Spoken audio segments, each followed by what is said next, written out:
En maintenant la tradition qui dure depuis des décennies et choisissant des pays africains pour son premier voyage annuel à l'étranger, la visite du ministre chinois des Affaires étrangères Wang Yi révèle un renforcement des relations entre les deux partenaires. We've seen a lot of interesting things happening now in 2018. Beaucoup de choses se sont passées, parmi lesquelles l'immense forum Chine-Afrique au cours duquel la Chine s'est engagée à verser 120 milliards de dollars pour soutenir le développement de l'Afrique. Alors nous avons constaté l'importance accrue de l'Afrique dans l'important soutien de la Chine au So continent. we've sort of seen increasingly an elevation of Africa's priority. Et ce soutien a été confirmé en 2018 lorsque la Chine a aligné les objectifs de l'initiative Ceinture et Route avec les objectifs 2063 de l'Union africaine afin de construire une meilleure coopération entre ces deux visions de l'avenir.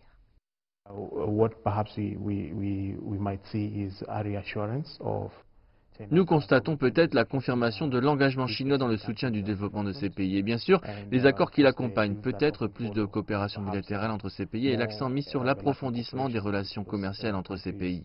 and perhaps an emphasis on business ties, growing the business ties between those countries. L'Éthiopie prévoit déjà de se rendre dans l'espace avec l'aide de Beijing.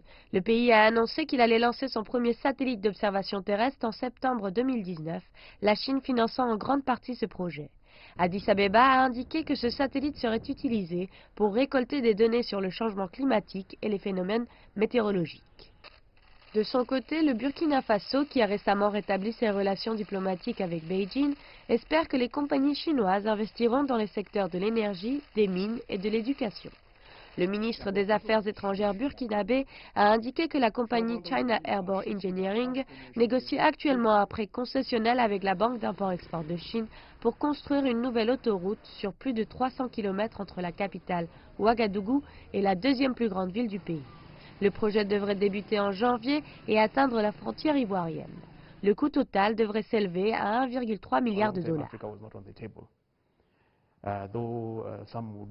Pendant longtemps, l'Afrique n'était pas à la table, même si certains diront qu'elle ne l'est pas encore la table des décisions, mais d'une certaine manière, l'un des leaders économiques, la Chine, cherche à donner la priorité au développement de l'Afrique. Alors l'aide et le soutien que l'Afrique reçoit n'est pas conditionnel et est basé uniquement sur les priorités africaines.